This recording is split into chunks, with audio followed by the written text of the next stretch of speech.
वंदे मातरम, आप देख रहे हैं नेटवर्क 10 में हूं आपके साथ दीप्ति द्विवेदी। शहीदी दिवस के मौके पर गांधी ग्राम घरशेड़ा में पंचायत और साथ ही विकास मंत्री देवेंद्र बबली ने कहा है कि क्षेत्र के विकास के लिए लगातार काम किया जा रहा है। उन्होंने कहा कि हमेशा विकास का नजरिया रखता हूं और इस गांव की समस्याओं के बारे में जब जनता और अधिकारियों ने मुझे बताया तो मैंने खुद यहां आकर देखने का फैसला लिया। उन्होंने कहा कि आजादी के इतने साल बाद भी आजादी की लड़ाई में अग्रणी रहे गांव का विकास ना हो पाना सोचने का विषय है। देवेंद्र बबली ने कहा कि विभाग में पैसे की कमी नहीं है, लेकिन अधिकारियों को निर्देश दिए गए हैं कि जो काम फाइलों में दबकर रह गए हैं उन पर काम किया जाए।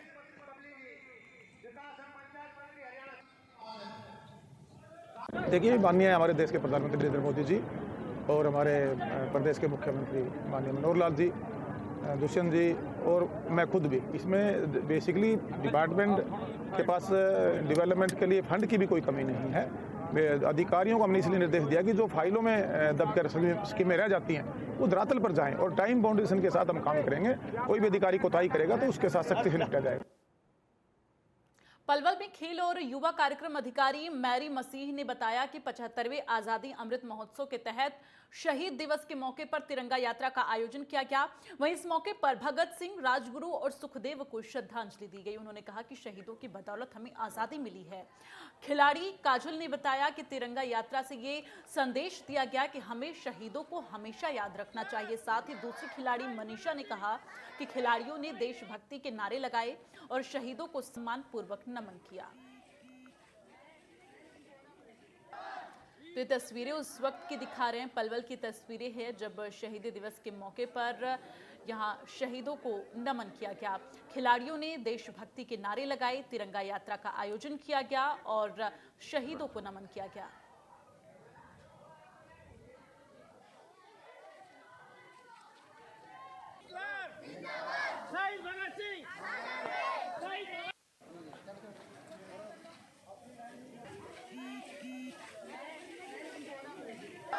वीर भगत सिंह।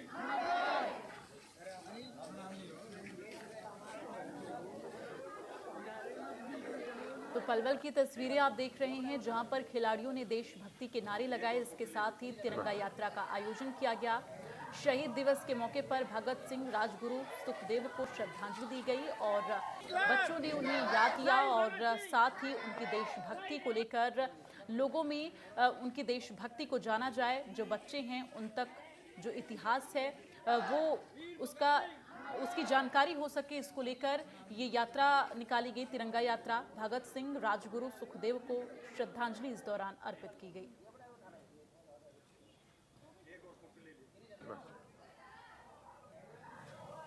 आज यहाँ पर तिरंगा की रैली निकाली गई थी, जो कि सुखदेव, भगत सिंह और राजगुरु की याद में निकाली गई थी। इससे हमारे देशभक्ति की भावना जागरूक होती है।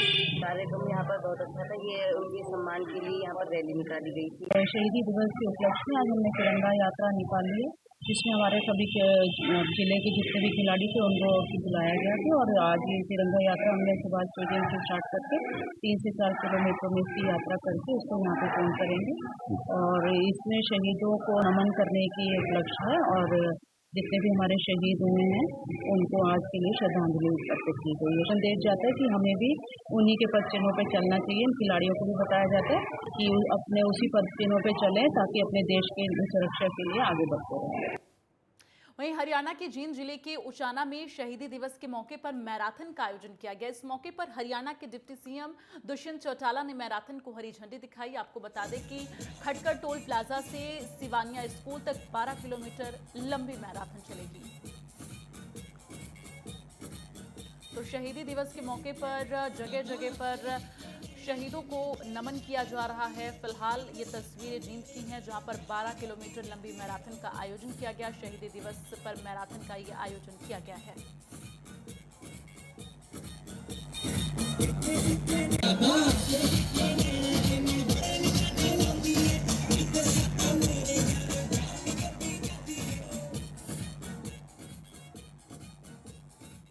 धर्मनगरी कुरुक्षेत्र के द्रोणा स्टेडियम के एक कार्यक्रम में पहुंचे खेल राज्य मंत्री संदीप सिंह ने शहीद भगत सिंह, राजगुरु और सुखदेव को श्रद्धांजलि दी।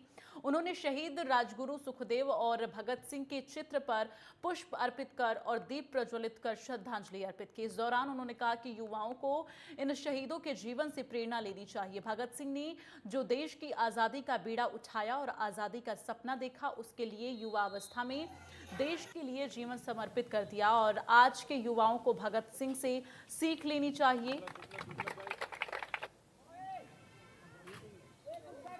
तो द्रोण स्टेडियम पहुंचे संदीप सिंह, जहां पर उन्होंने हौसला अफजाई किया युवाओं का और इसके साथ ही शहीद भगत सिंह को नमन किया। साथ ही युवा अवस्था में देश जो है शहीद भगत सिंह के जो उन्होंने जिस तरह से बलिदान दिया है और जिस तरह से देश प्रेम की भावना उनमें थी, उससे सीख लेनी चाहिए। ये तमाम बड़ी बातें उनकी तरफ से इस दौरान कही गई। शहीद भगत सिंह जी, शहीद राजगुरु जी, शहीद सुखदेव जी बहुत साल पहले जिन्होंने एक बीड़ा उठाया था कि देश को हमने आज़ाद करवाना है और देश के अंदर एक अलग लहर लेकर आनी है। एक यंग एज में, युवा स्थिति में आप देश के लिए इतना सोचते हैं। आज की युवा पीढ़ी अपने लिए सोचती है। मुझे लगता है कि हमें उनके जीवन पर जो भी किताबें आई हैं, जो भी बायोपिक्स हमें पढ़ना चाहिए, देखना चाहिए। और छोटी छोटी चीज़ों में जब हमें कोई प्रॉब्लम आती है तो मुझे लगता है कि हमें खुशी के साथ और एक जिसको कहते हैं धैर्य के साथ हमें उसको फेस करना चाहिए। वहीं सोनीपत एसटीएफ ने एक बार फिर पेपर लीक मामले में 3 आरोपियों को गिरफ्तार किया, जहां तीनों आरोपियों को गिरफ्तार कर कोर्ट में पेश कर रिमांड पर लिया जाएगा। आपको बता दें कि अभी तक 38 आरोपी गिरफ्तार किए जा चुके हैं और अन्य आरोपियों की तलाश में सोनीपत एसटीएफ पुलिस लगातार जुटी हुई है। जानकारी के मुताबिक आरोपी 12 से 15 लाख रुपए में पेपर लीक करवाकर परीक्षा पास करवाते थे। और आपको बता दें कि पेपर लीक मामले में करीबन 38 लोग अभी तक गिरफ्तार किए जा चुके हैं, जिनमें से करीबन 20 आरोपियों को हाईकोर्ट से जमानत मिल चुकी है। लेकिन सोनीपत एसटीएफ लगातार पेपर लीक मामले में लोगों की तलाश में जुटी हुई है। तो पेपर लीक मामले में 3 आरोपियों की गिरफ्तारी हुई है और उनको कोर्ट में पेश किया जाएगा और रिमांड पर लिया जाएगा। तो लगातार एसटीएफ की तरफ से कार्रवाई जारी है।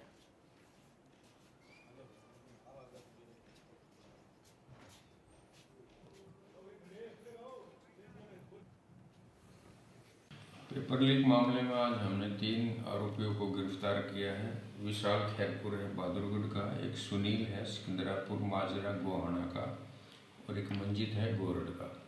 ये तीनों आदमी जो मैन गैंग मेंबर्स हैं उनको कैंडिडेट देते थे। मंजित खुद भी अपना नकल से अपना पेपर पास करके और रेलवे में लगा हुआ है, विशाल बैंक में लगा हुआ है और सुनील जो है इसने अपने कोचिंग सेंटर खोल रखे हैं।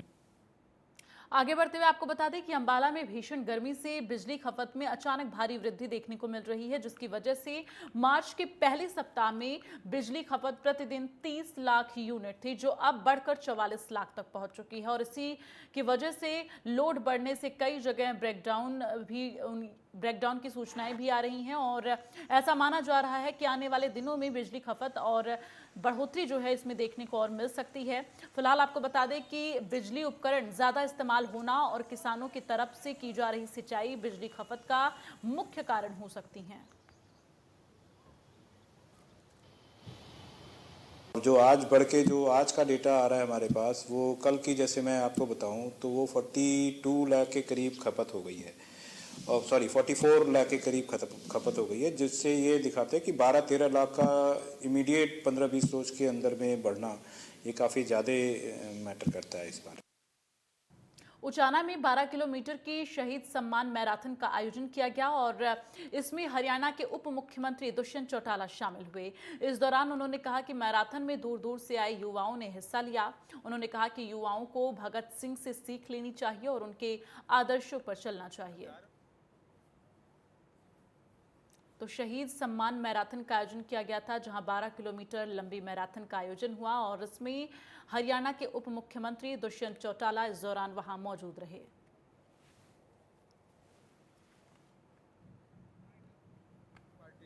शहीद आजम भगत सिंह के शहीदी दिवस पर तीनों हमारे शहीदों को नमन करते करते बराबर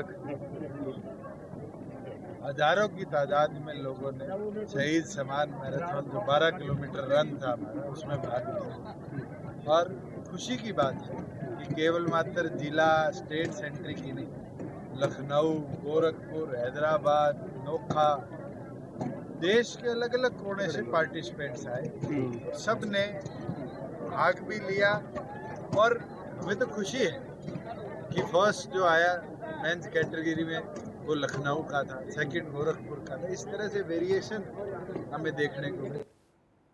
हरियाणा के पलवल में पुरानी रंजिश के चलते दिन दहाड़े घर में घुसकर हुई फायरिंग से गांव दिघोट में हड़कंप मच गया। एकाएक हुई फायरिंग में लोगों को संभलने का मौका तक नहीं मिला। गोली लगने से 3 युवक घायल हो गए, जिन्हें आनंद फानन में तुरंत इलाज के लिए नागरिक अस्पताल ले जाया गया। हालत गंभीर देखते हुए उन्हें आगे के लिए रेफर कर दिया गया, जहां उपचार के दौरान जसवीर नामक युवक की मौत हो गई, जबकि दूसरे घायल जयवीर और सरफराज का निजी अस्पताल में इलाज चल रहा है। सरफराज ने बताया कि जसवीर के वहां निजी काम से गया था और जैसे ही वो काम करने लगा तो पीछे से कुछ लोगों ने आकर ताबड़तोड़ गोलियां बरसा दी, जिसमें जसवीर को 5 से 6 गोली लगी है। वहीं सरफराज के पैर में 1 गोली लगी है। तो वहीं थाना प्रभारी राधेश्याम ने कहा है कि 2 नामजद सहित करीब आधा दर्जन लोगों के खिलाफ मामला दर्ज कर लिया गया है और जल्द ही आरोपियों को गिरफ्तार कर लिया जाएगा। ये कंपनी में नौकरी करता है वहाँ पर जी। वो लड़का जो कंपनी का इसका साथी था वो अपना मकान दिखाने ले गया वहाँ पर, तो उसकी उनसे रंजिशी जो भी कोई बात थी, उन्होंने आते ही उन पर शूट एंड साइड मतलब और गोली चला दी। उन लड़कों के सीधे थे, इसके 1 गोली पैर में लगी। कल दिघोट के अंदर गोली चली थी, जिसमें 3 लोग घायल हुए थे, जिसमें से एक यशवीर को कई गोलियां लगी थी, जिसकी मौत हो चुकी है और इस संबंध में मुकदमा दर्ज कर लिया गया है और आरोपियों को जल्दी से जल्दी गिरफ्तार करके सलाखों के केस में भेजा जाएगा। और यहाँ वक्त एक छोटे से ब्रेक का है, जल्द हाजिर होंगे, आप देखते रहिए नेटवर्क 10।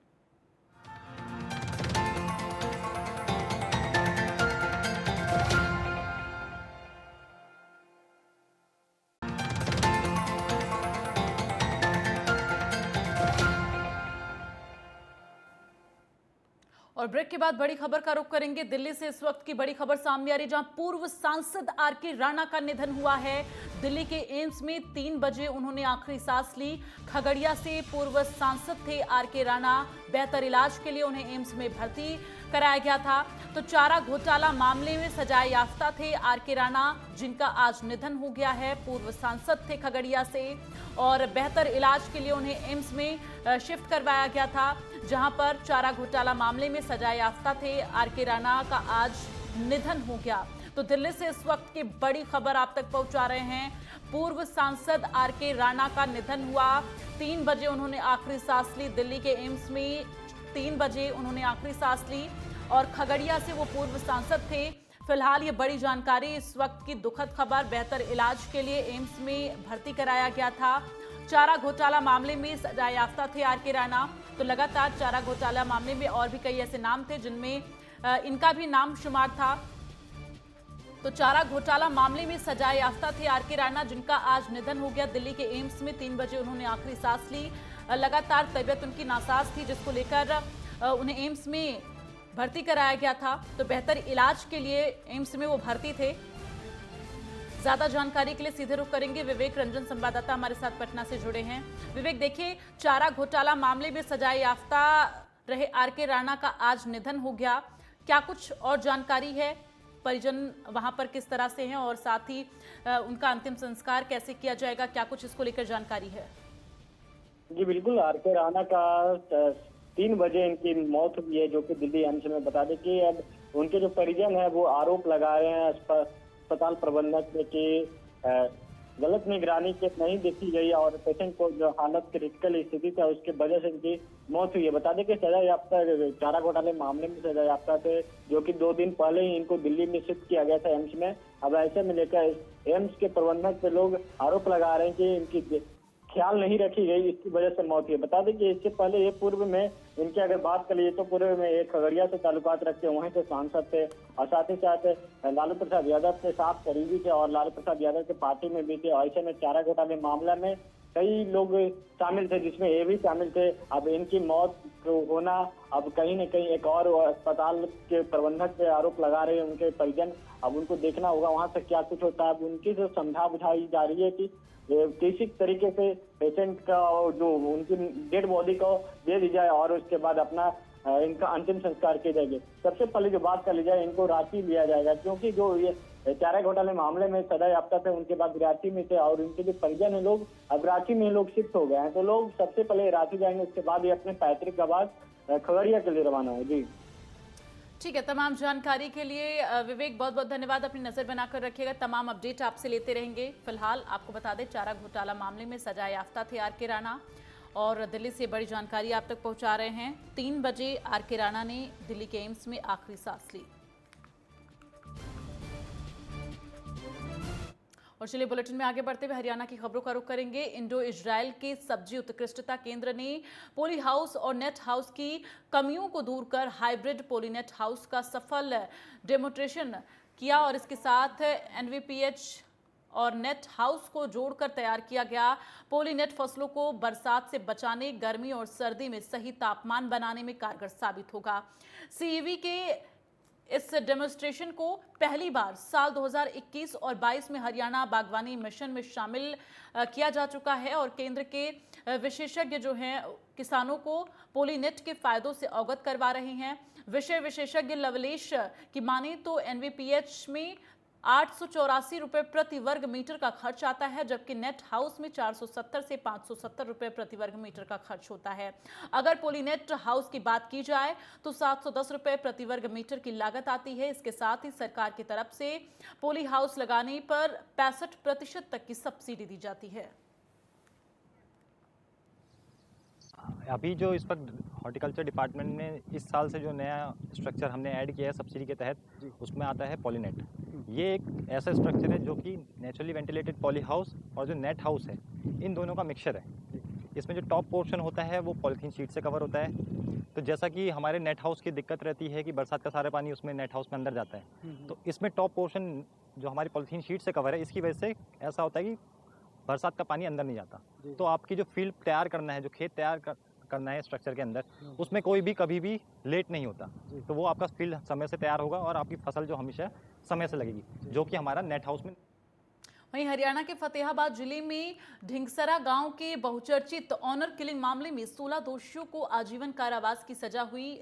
और आपको बता दें कि लव मैरिज करने से नाराज लड़की के परिजनों ने युवक का ढिंगसरा में अपहरण किया था और बाद में हिसार के गांव शिशवाला में जाकर एक खेत में ले जाकर डंडों और रबड़ की बेल्ट से पीट कर हत्या कर दी थी। मामले में अतिरिक्त जिला एवं सत्र न्यायाधीश डॉक्टर पंकज की अदालत ने सभी 16 आरोपियों को आज उम्र कैद की सजा सुनाई है और 16 हज़ार जुर्माना भी लगाया है। वहीं इस मामले में 17 आरोपियों में से एक आरोपी की कोर्ट ट्रायल के दौरान मौत हो गई थी। यह ऑनर किलिंग का मामला सरकार के चिन्हित अपराध की श्रेणी में था। अदालत ने दोनों पक्षों की बहस सुनने के बाद 16 आरोपियों को आईपीसी की धारा 302, 364, 452, 285, 12 ओबी, 201, 148 और आर्म्स एक्ट के तहत सभी को दोषी माना है। ये जो है 2018 के अंदर जो है गांव ढिंगसरा के बहुचर्चित ऑनर किलिंग के मामले में पुलिस ने अभियोग अंकित करके और अनुसंधान के दौरान जो अहम शख्स जुटाए थे और जो है केस की अच्छे ढंग से पैरवी की थी, जिसके आधार पर आज माननीय अदालत डॉक्टर पंकज एडीजे साहब की अदालत ने इस मुकदमा में 16 आरोपियों को आजीवन कारावास की सजा। 35वें अंतर्राष्ट्रीय सूरजकुंड मेले में नीम लकड़ी का आर्ट वर्क देखने को मिला, जहां आंध्र प्रदेश के कलाकारों ने नीम की लकड़ी पर कलाकृति बनाकर अपनी कला की महक पूरे सूरजकुंड में बिखेरी। और जो कि आपको बता दें कि हैंड वर्क है और इसमें पैनल, वॉल बैरिकेड्स और साथ ही मूर्तियां सब कुछ शामिल हैं। आपको बता दें कि एशियाई पेंट्स के एनिमल पेंट्स और साथ ही 7 रंगों को इस्तेमाल करके ये शिल्पकार अपनी कला प्रस्तुत करते हैं। हस्तशिल्प विनोद कुमार ने बताया कि 3 से 11 फीट तक की मूर्तियां बनाते हैं। आंध्र प्रदेश के कलाकारों द्वारा लकड़ी पर की गई कलाकृति लोगों को बेहद पसंद आ रही है। 8 फीट की मूर्ति से लेकर घर में सजाने के लिए सामान उपलब्ध है। सामानों की कीमत 2000 रुपए से लेकर 4 लाख रुपए तक है।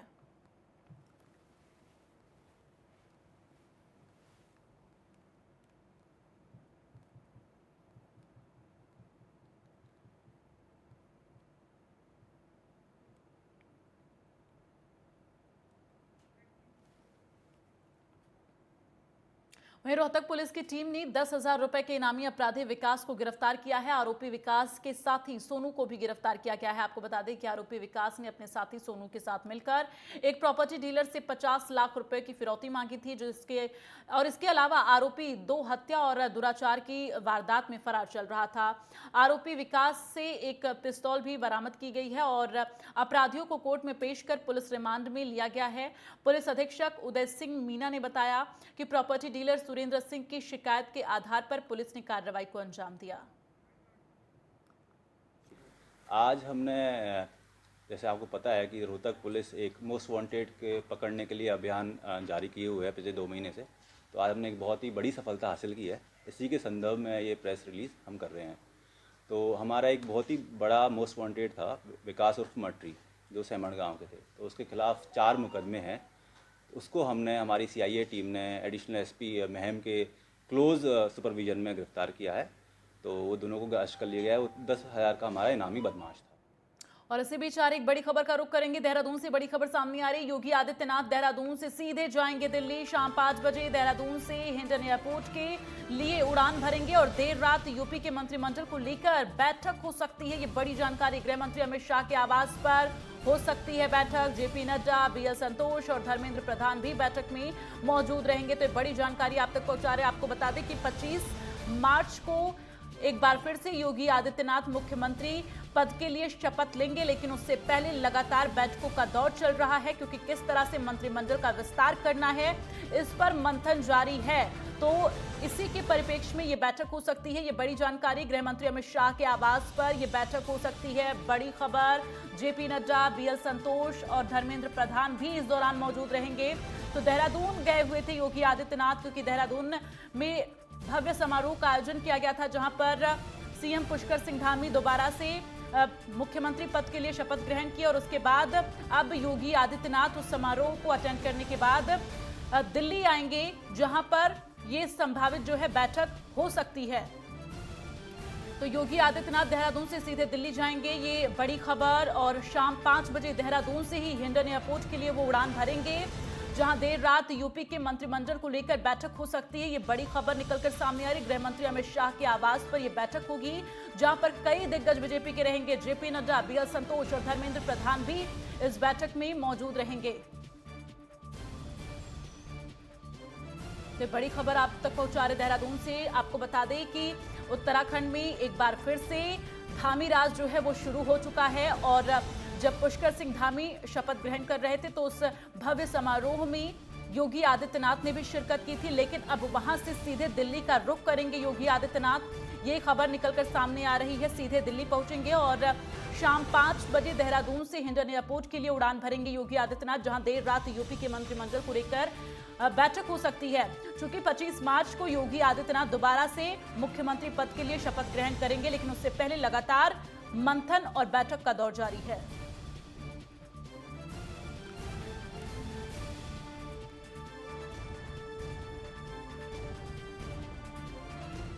और चलिए इन्हीं खबरों के साथ इस बुलेटिन में फिलहाल के लिए बस इतना ही। आगे भी खबरों का सिलसिला जारी रहेगा, बनी रहिए हमारे साथ।